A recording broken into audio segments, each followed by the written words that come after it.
रहे थे। तो बेसिकली हम लोग भारत भूटान संबंध के मद्देनज़र संबंध की पृष्ठभूमि का आकलन हमने कर लिया था कि आखिर भारत भूटान संबंध की पृष्ठभूमि क्या है।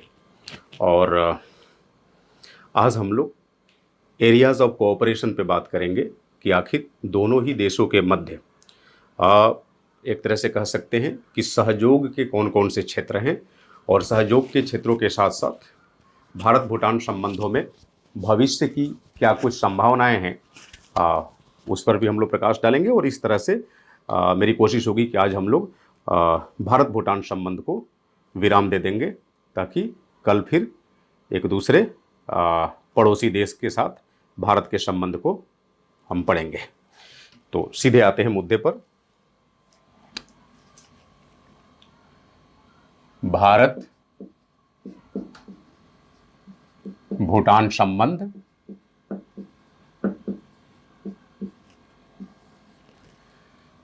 सहयोग के क्षेत्र है ना, सहयोग के क्षेत्र।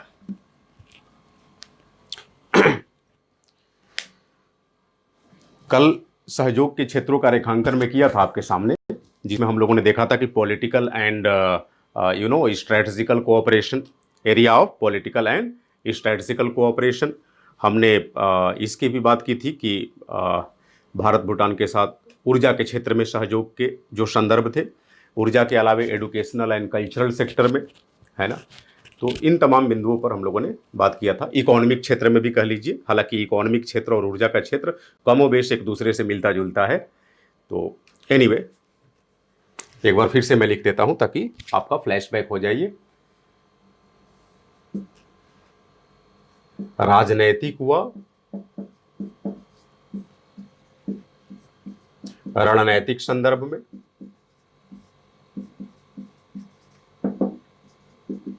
है ना, सहयोग का एक क्षेत्र हो गया राजनैतिक व रणनैतिक संदर्भ में। दूसरा हो गया आर्थिक संदर्भ में। तीसरा है ऊर्जा के क्षेत्र में, ऊर्जा के क्षेत्र में। और चौथा है शैक्षणिक व सांस्कृतिक क्षेत्र में, है ना, शैक्षणिक व सांस्कृतिक क्षेत्र में। राजनीतिक व रणनैतिक क्षेत्र को अंग्रेजी में क्या लिखेंगे? Political and strategical relationship, economic relationship, आप कह सकते हैं energy relationship, means relationship in energy sector, relationship in cultural and educational sector, educational and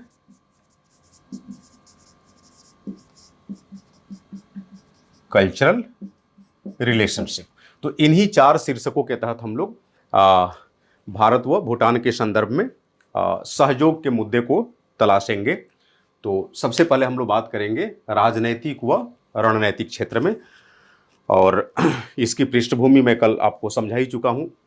in fact आप कह सकते हैं कि पृष्ठभूमि हम लोग काफ़ी विस्तार से समझे थे, जहाँ हमने देखा था कि किस तरह से भूटान का आधुनिक इतिहास कैसे प्रारंभ होता है, और भूटान की कल्चर में जो बुद्धिज़्म है, आखिर बुद्धिज़्म का प्रसार कहाँ से होता है, किस तरीके से यह नैसर्गिक रूप से तिब्बत से जुड़ा हुआ है। नैसर्गिक मीन्स अगर नेचुरल रूप से देखा जाए तो खास करके तिब्बत और भूटान के बीच एक ज़बरदस्त कल्चरल टाई अप है। यानी तिब्बत को भी हम बुद्धिज़्म के लिए जानते हैं, और भूटान में भी जो बुद्धिज़्म हमें देखने को मिलता है वो कहाँ से माइग्रेट किया है? तिब्बत से किया है ना। तो ये हम लोग देख चुके हैं। अब पहली बात करते हैं राजनीतिक व रणनैतिक संदर्भ में। तो ध्यान रखेंगे, एक बात तो आप जान लीजिए कि खास करके जो भूटान की भौगोलिक स्थिति है, जैसा कि कल भी हमने पढ़ा था, ये मूलतः भारत व चीन के मध्य एक बफर स्टेट का काम करता है ना। और चीन की हमेशा से कोशिश रही है कि वो भूटान में अपनी एनक्रोचमेंट करे, भूटान के अंदर अतिक्रमण करे और उस अतिक्रमण के माध्यम से भारत पे अंकुश लगाने का वह प्रयास करता है। और भारत में जो उसका इंटरेस्ट है आमतौर पे नॉर्थ ईस्टर्न रीजन को लेकर है, खास करके अरुणाचल प्रदेश पर आए दिन चीन दावा ठोकते रहता है।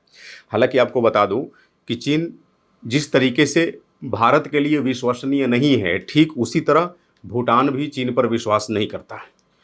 और आपको बताऊं, दक्षिण एशिया में भारत, भूटान और चीन तीनों के मध्य सीमा विवाद है ना, बॉर्डर डिस्प्यूट है। और तीनों ही देशों में पृथक पृथक से, जैसे देख लीजिए भारत और चीन के मध्य सीमा विवाद, उसी तरह से देख लीजिए भूटान और चीन के मध्य सीमा विवाद। तो अगर देखा जाए तो Bhutan versus China, India versus China, दोनों के बीच बाउंड्री डिस्प्यूट है। इंडिया और चाइना के बीच भी बाउंड्री डिस्प्यूट है, भूटान और चाइना के बीच भी बाउंड्री डिस्प्यूट है। जबकि भारत और इंडिया और भूटान के बीच कोई बाउंड्री डिस्प्यूट नहीं है। तो आपको नहीं लगता कि नैसर्गिक रूप से इंडिया और भूटान दोनों ही चीन के विरोधी हो गए? दोनों चीन के विरोधी हैं। तो इतना तय मानिए कि भूटान दक्षिण एशिया में भारत का इतना विश्वसनीय साथी है कि इसने कभी भी भारत और चाइना के मध्य जो अंतर्निहित सीमा विवाद है या जो भी विवादास्पद स्थितियां है, इसका कभी इसने गलत फायदा उठाने का प्रयास नहीं किया। नहीं तो अगर भूटान चाहता तो भारत को अंडर स्कोर करने के लिए चाइना की तरफ अपना झुकाव कर सकता था, या फिर आप कह सकते हैं कि चीन को एक तरह से कह सकते हैं किनारा करने के लिए भारत की तरफ अत्यधिक झुकाव कर सकता था। हाँ, इतना तो है कि शुरू से ही भारत और भूटान के संबंध अच्छे रहे हैं, लेकिन कल को अगर भूटान चाहे कि हमें इंडिया से बार्गेनिंग करनी है ना, इंडिया पर अपनी शर्तें थोपनी है, तो वैसे में वो चीन की तरफ अपना रुझान बढ़ा सकता था। लेकिन भूटान ने ऐसा कभी नहीं किया, है ना। तो इस लिहाज से हम कह सकते हैं कि भारत व भूटान का संबंध बेहद, आप कह सकते हैं म्यूचुअल अंडरस्टैंडिंग पर निर्भर करता है ना, परस्पर सूझबूझ पर टिका हुआ संबंध है। और यही कारण है कि भारत के तमाम पड़ोसियों में अगर सबसे निकटस्थ पड़ोसी है रिश्ते के लिहाज से, तो निसंदेह वो भूटान है ना। कभी इसकी भारत की परिस्थितियों का या भारत चीन विवादों का इसने गलत फायदा उठाने का प्रयास नहीं किया। जिस तरीके से भारत चीन के साथ अपने विवादों को निपटाने के लिए प्रयासरत बने रहा, ठीक उसी तरह भूटान भी भारत का एक सहचर बना रहा, सहभागी बना रहा। और भूटान चीन का जो भी विवाद होता है वो केवल भूटान वर्सेस चाइना नहीं होता, बल्कि भूटान को बैकअप देने के लिए इंडिया खड़ा हो जाता है। बैकअप ना कहकर आप कहिए बैकिंग देने के लिए, है ना। तो ये मूलतः विश्वास की डिग्री है भारत और भूटान के मध्य, है ना। एक बात यहाँ समझते हैं हम लोग, इसी विश्वास की डिग्री के मद्देनज़र जब विश्वास की बात हो ही रही है भारत भूटान के बीच, तो आपको एक मैं सिंपल सा एग्जांपल बताता हूँ। तमाम अंतर्राष्ट्रीय मंचों पर अगर भूटान की मौजूदगी सुनिश्चित हो पाई है, तो निसंदेह उसमें हिंदुस्तान का बहुत बड़ा रोल है। जैसे अगर 1961 का आप कोलंबो प्लान देखें, कोलंबो योजना, कोलंबो प्लान 1961, तो कोलंबो प्लान में भूटान को शामिल करने के पीछे सबसे बड़ा हाथ रहा भारत का, यानी भारत की बैकिंग से ही भूटान कोलंबो प्लान का हिस्सा बन सका, कोलंबो योजना का हिस्सा बन सका, है ना। अगर हम बात करें यूनिवर्सल पोस्टल यूनियन की, यूनिवर्सल पोस्टल यूनियन का भी हिस्सा बना भूटान 1969 में, ये भी इंडिया की बैकिंग से ही बना। आपको बताऊं, संयुक्त राष्ट्र यूनाइटेड नेशन की सदस्यता मिली भूटान को वर्ष 1971 में, यह भी भारत के प्रयासों से ही मिली। थोड़ा और आगे चले तो नाम नॉन अलाइंड मूवमेंट आपने पढ़ा है ना, गुट तटस्थ आंदोलन, गुट निरपेक्ष आंदोलन, इसका हिस्सा बना था ये आई थिंक शायद 1973 में, 2 साल बाद, जस्ट अ मिनट, संयुक्त राष्ट्र 71, हाँ यस, नाम का सदस्य बना ये 1973 में, नॉन अलाइन मूवमेंट, वो भी भारत के प्रयासों से ही, है ना। फिर आप आ जाइए south Asian association for regional cooperation, यानी दक्षेस, दक्षिण भारतीय सहयोग संगठन, इसका सदस्य बना भूटान 1985 में, और इन तमाम अंतर्राष्ट्रीय मंचों पर भूटान को सदस्यता दिलाने में किसकी भूमिका रही? भारत की। आप देखिए, जाहिर सी बात है, चूंकि भारत के समर्थन से ही भूटान इन मंचों का हिस्सा बन सका, इन मंचों को साझा करने लायक बन सका। तो आपको नहीं लगता कि इन तमाम वैश्विक मंचों पर कोई भारत का साथ दे ना दे, इतना तो तय है कि भूटान हमेशा भारत के साथ खड़ा रहेगा, है ना? तो इस तरह से हम कह सकते हैं कि जो भारत भूटान संबंधों में सहयोग के क्षेत्र है, उनकी वानगी हम इनके माध्यम से प्रस्तुत कर सकते हैं। एक बार फिर से समाप्त कर दे रहा हूं अभी तक की चर्चा कि भारत भूटान के मध्य सहयोग के क्षेत्र का जब हम जायजा लेंगे तो खास करके सहयोग की बुनियाद को निर्धारित करने के लिए दो बिंदुओं को निर्दिष्ट करेंगे। पहला बिंदु कि यह वही भूटान है जो भारत और चीन के बीच तमाम टेंशन की डिग्री होने के बावजूद कभी इसने भारत के विरुद्ध बार्गेनिंग करने की प्रयास नहीं की, भारत के विरुद्ध तोलमोल करने की प्रयास नहीं की, मोल मोलैया करने की प्रयास नहीं किया।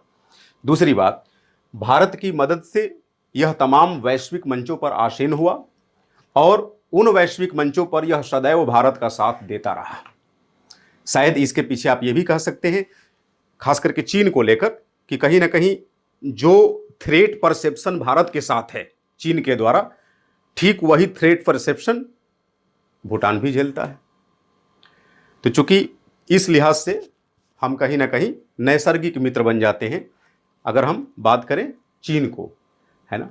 Because we both the nations, namely India and Bhutan, we are having the similar kind of threat perception from the side of China, and in order to deal with that threat perception, it is obligatory that we must be, united at a common platform. यही कारण है कि हमेशा हम कंधे से कंधे मिलाकर चलते रहे। एनीवे,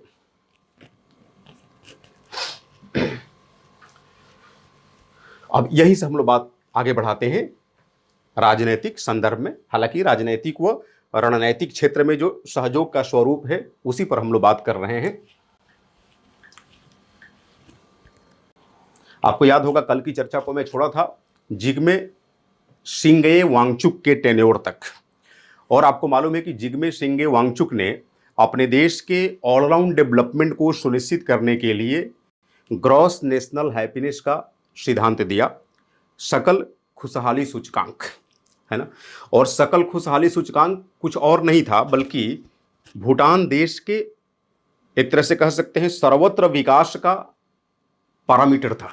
सर्वत्र विकास का मतलब ऊर्जा के क्षेत्र में विकास, है ना, मानव संसाधन के क्षेत्र में विकास, अवसंरचना विकास के क्षेत्र में डेवलपमेंट या इंक्रीमेंट, है ना, टेक्नोलॉजी के क्षेत्र में विकास, शिक्षा के क्षेत्र में, स्वास्थ्य के क्षेत्र में, सड़क परिवहन इत्यादि के क्षेत्र में, संचार के साधनों के क्षेत्र में। मीन्स एक तरह से कह सकते हैं कि भूटान के समेकित विकास को ही आंकने का एक पैरामीटर सेट किया गया जिसका नाम दिया गया ग्रॉस हैप्पीनेस इंडेक्स, है ना। और इस ग्रॉस हैप्पीनेस इंडेक्स को सफल बनाने के लिए जिग्मे शिंगे वांगचुक ने, चूंकि आपको बताया था कि वो बड़े ही प्रोग्रेसिव स्वभाव के थे, प्रोग्रेसिव विचार के थे, पाश्चात्य शिक्षा लिए राजा थे भूटान के, तो उन्होंने भारत के साथ अपने संबंधों को बड़ा ही सकारात्मक तरीके से भुनाया और भारत से संसाधनों को लेकर उसका इस्तेमाल अपने देश के तमाम समेकित विकास में किया। हालांकि वो लोकतंत्र के प्रबल समर्थक थे क्योंकि उन्हीं के काल में आपको मालूम है 1998 में कहीं ना कहीं जो काउंसिल ऑफ मिनिस्टर्स वहाँ हुआ करती थी नेशनल असेंबली के लिए, काउंसिल ऑफ मिनिस्टर्स को अपॉइंट करने की जगह, नामित या मनोनीत करने की जगह उनका चुनाव किया जाने लगा। उन्होंने डेमोक्रेटाइजेशन की तरफ ध्यान दिया, सत्ता के एक तरह से कह सकते हैं डिवोल्यूशन की तरफ, यानी पावर को डिवोल्यूट किया उन्होंने, पावर को एक तरह से कह सकते हैं लोकल लेवल तक शिफ्ट करने का प्रयास किया, डिसेंट्रलाइज करने का प्रयास किया, और उनकी कोशिश थी कि देश के अंदर बिल्कुल ग्रास रूट लेवल तक हम डेमोक्रेसी को पहुंचा सकें। समझ रहे मेरी बात? तो ये कुछ हम लोगों ने यहां पर देखा। हालांकि अब विशुद्ध रूप से अगर हम राजनीतिक सहयोग की बात करें तो एक बार फिर हमें चलना होगा भारत भूटान की 1949 की संधि की तरफ। तो जो भारत भूटान संधि थी 1949 की, भारत भूटान संधि 1949 ईस्वी, आपको मैंने बताया था कि इस संधि की जो बुनियाद पड़ी थी वो अंग्रेजी हुकूमत के दौरान ही पड़ गई थी, जिसको नाम दिया था हमने सिंचुला की संधि 1864 की। एनीवे, भारत भूटान संधि 1949 का क्लॉज नंबर 2, है ना, यानी इस संधि का एक तरह से खंड संख्या 2, क्लॉज नंबर 2, यह कहता है कि भूटान अपने अंतर्राष्ट्रीय संबंधों का सीमांकन भारत की देखरेख में करेगा। साथ ही भूटान किसी भी देश के साथ अगर रक्षा समझौता करना चाहे, है ना, तो उसे बेसिकली भारत की परमिशन से ही करना होगा। तो आप कह सकते हैं कि कहीं ना कहीं भारत ने एक प्रोटेक्शनिज्म दिया। भारत का भूटान के प्रति एक प्रोटेक्शनिस्ट की पॉलिसी रही, है ना, और ये पॉलिसी 1949 से लेकर 1974 ईस्वी तक चलती रही। यानी 1949 से लेकर 1974 तक कह लीजिए कि भूटान को कोई छूट नहीं थी, चाहे इनके अंतर्राष्ट्रीय संबंध की बात करें, डिफेंस की बात करें, एनर्जी सेक्टर की बात करें, सब कुछ भारत के इशारे पर ही होता था, या फिर कह सकते हैं कि भारत की सहमति से ही संभव था, अन्यथा संभव नहीं था। बट जिग्मे सिंगे वांगचुक, जो कि लोकतंत्र पसंद राजा थे, और उन्होंने 1998 ईस्वी में जैसे ही अपने देश के लिए लिखित संविधान का प्रावधान किया, और जो उनकी सेंट्रल लेजिस्लेचर है, केंद्रीय विधायिका है, उसको द्विसदनीय बनाया, बाई कैमरल बनाया, बाई पार्टी पॉलिटिकल सिस्टम का सूत्रपात किया गया, तब से भारत बाध्य हो गया कि कहीं ना कहीं हमें भूटान को कुछ ऑटोनॉमी देनी पड़ेगी। यानी पहले भारत का जो प्रभुत्व रहा करता था भूटान की पॉलिसी मेकिंग को लेकर, क्योंकि हम लोग इंटरनेशनल अफेयर पढ़ रहे हैं, तो इंटरनेशनल पॉलिसी मेकिंग को लेकर जो भारत का वर्चस्व दिखता था भूटान पे, उस वर्चस्व को गाहे बेगाहे अब कम करना भारत की मजबूरी बन गई। अदरवाइज अगर आप फिर भी वर्चस्व बनाए रखेंगे तो फिर भूटान में लोकतंत्र के होने या नहीं होने का कोई मतलब नहीं रह जाएगा, है ना। तो कहीं ना कहीं भूटान की जो स्वायत्ता है, उसकी स्वायत्ता की डिग्री को बढ़ावा देने का प्रयास किया गया। एनीवे 74 के बाद से भारत थोड़ी थोड़ी ढील देना शुरू किया था, 1998 में और ढील दे दी गई। एनीवे आगे चलकर हम लोग सीधे मूव करते हैं 2007 में। वर्ष 2007 में तब हिंदुस्तान में यूपीए 1 सरकार हुआ करती थी, मनमोहन सिंह जी के नेतृत्व वाली संयुक्त प्रगतिशील गठबंधन, यूनाइटेड प्रोग्रेसिव अलायंस की गवर्नमेंट। मनमोहन सिंह जी की रेजिम में भूटान के राजा भारत की यात्रा पे आते हैं वर्ष 2007 में, है ना। ये बेसिकली जिग्मे सिंगे वांगचुक के उत्तराधिकारी थे, इनके बेटे थे, जिनका नाम था जिनका नाम है कह लो था क्या, जिग्मे खेसर नामग्याल वांगचुक, है ना। जिग्मे खेसर नामग्याल वांगचुक भारत की यात्रा पे आते हैं और इन्होंने भारत से अपील किया कि ऐसा करते हैं, हम लोग 1949 की जो संधि है उसमें बदलाव लाते हैं। वो संधि भूटान की वर्तमान व्यवस्था को सूट नहीं करती, कहीं ना कहीं यहाँ के लोकतंत्र को एब्यूज करने जैसी है। एब्यूज समझ रहे हैं ना, मतलब लोकतंत्र को अंडरस्कोर कर रही है। जाहिर सी बात है भारत भी इस मुद्दे पर भूटान का मुंह बंद नहीं कर सकेगा, क्योंकि हम खुद विश्व के सबसे बड़े लोकतंत्र हैं और हर मंच पर खुद को लोकतंत्र का हिमागती के रूप में दर्शाते हैं, पेश करते हैं।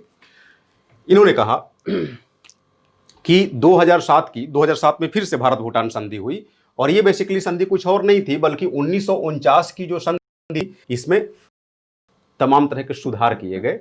और सुधार करके आप यूँ कह लीजिए कि 1949 की संधि की शर्तों को फ्लेक्सिबल बनाया गया, नम्य बनाया गया। दूसरे अर्थों में आप यूँ कह लें कि थोड़ा सा भूटान के पक्ष में किया गया, है ना।